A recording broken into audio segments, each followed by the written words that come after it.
حالانکہ اسکول کی جو تعلیم ہے ہمارے بچے بھی پڑھتے ہیں، ہمیں بھی تھوڑا بہت پڑھا، آپ نے بھی پڑھا ہے، اگر 50% بھی کتاب یاد ہو جائے، 50% یعنی آدھا سبق بھی یاد ہو، تو وہ بچہ کلاس میں سب سے ٹاپ پر ہوتا ہے، وہ ٹاپر میں آتا ہے، جس نے صرف کتنا یاد کیا ہو، آدھا سبق۔ یہاں کیا ہے، زبر زیر کی غلطی بھی معاف نہیں ہے، آدھا تو بڑی دور کی بات ہے، زبر زیر کی غلطی بھی معاف نہیں ہے، اس کے باوجود وہ آدھا کیا، اس کو وہ تیسرا چوتھا 10واں حصہ بھی اسکول کا یاد نہیں ہوتا۔ اور قرآن مجید کا یہ اعجاز ہے، قرآن کریم کا زندہ معجزہ ہے کہ کیا ہے، وہ بچہ آتا ہے اور بہترین بغیر غلطی کے 1 نہیں 30 سپارے قرآن کریم یاد کر لیتا ہے۔ تو یہ اللہ تعالیٰ کی وہ حفاظت ہے۔ یہ میں اس لیے اس پر ذرا تھوڑی سی تفصیل عرض کر رہا ہوں کہ کچھ بدبخت بھونکتے ہیں اور وہ کہتے ہیں کہ قرآن کریم محفوظ نہیں ہے۔ نعوذ باللہ، قرآن تو 40 پارے تھا اور پھر 10 پارے بکری کھا گئی۔ لعنت ہے تم پر، تمہارے اس کہنے پر۔ ہاں، اور یہ اللہ کی شان ہے، یہی وجہ ہے کہ چونکہ ان کے دل میں کفر بھرا ہوا ہے، تو جب کفر بھرا ہوا ہے تو ان میں ایک بھی آپ کو قرآن کا حافظ نہیں ملے گا۔ چیلنج، انڈیا کا واقعہ، ان کو چیلنج دیا گیا کہ جی اگر اہل تشیع میں کوئی حافظ قرآن ہے تو سامنے لائے۔ وہ میرا جیسے ایک سنی کو پیسے پوسے دے کے اس کو لے آئے کہ جی آپ نے کہنا کہ میں شیعہ اور قرآن کا حافظ ہوں۔ سامنے بھی اللہ والے تھے، انہوں نے کہا بھائی وہ قرآن کا حافظ ہے؟ انہوں نے کہا جی الحمدللہ میں حافظ ہوں۔ انہوں نے کہا تو شیعہ ہے؟ کہا ہاں میں شیعہ ہوں۔ انہوں نے کہا سوچ لے۔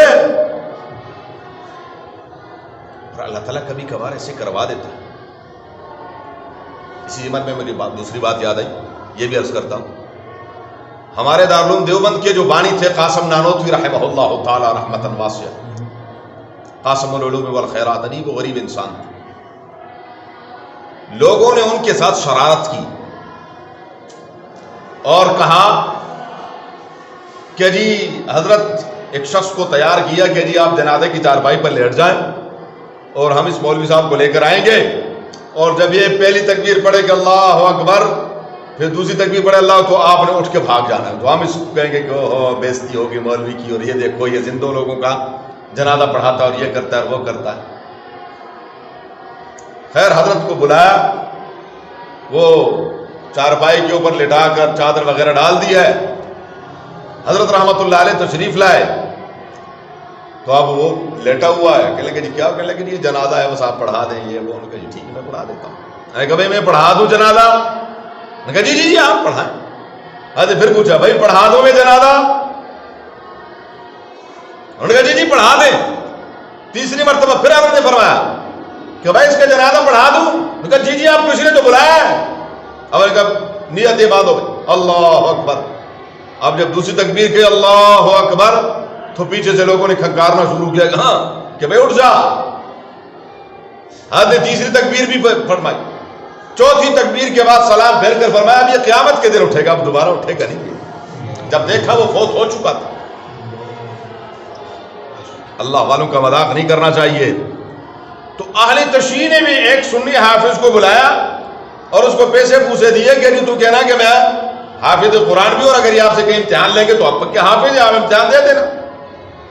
تو سامنے اللہ والے نے کہا کہ بھائی تو حافظ؟ ان کا جی الحمدللہ میں حافظ ہوں۔ کہ شیعہ؟ ان کہانی میں شیعہ ہوں۔ انہوں نے کہا سوچ لے۔ دوبارہ پھر فرمایا سوچ لے۔ تیسری مرتبہ فرمایا پڑھ سورہ روم الف لام میم غلبت الروم فی ادنی الارض وهم من بعد غلبهم سیغلبون۔ اس کے منہ پر مہر لگ چکی تھی۔ اللہ تعالیٰ نے اس کے ذہن سے قرآن محو کر دیا تھا، بالکل صاف ہو گئی تھی میموری، سب کچھ ڈیلیٹ ہو گیا تھا۔ یہ ہے قرآن کریم سے جن کو محبت ہے، اللہ تعالیٰ انہی کے سینوں میں محفوظ فرماتے ہیں۔ جو قرآن کو مانتے نہیں ہیں، اللہ اکبر، یہ اللہ کا کلام ہے، اللہ کی صفت ہے، جو اس کو توہین کی نظر سے دیکھے گا اللہ تعالیٰ اس کو چھوڑیں گے. اسی لیے فرمایا کہ اللہ کی کتابوں پر ایمان، قرآن مجید ایک ایک حرف اس کا محفوظ ہے. اللہ تبارک و تعالیٰ نے اس کی حفاظت کی ذمہ داری لی ہے. ہمارا ایمان ہے جیسے اللہ تبارک و تعالیٰ نے لوح محفوظ میں اس کو محفوظ کیا ہوا ہے، بیت العزت میں ایک رات میں اتارا ہے، بیت العزت سے رسول اللہ مبارک کے دل مبارک پر 23 سال میں اترا ہے. ہمارے پاس آج بھی وہی قرآن کریم موجود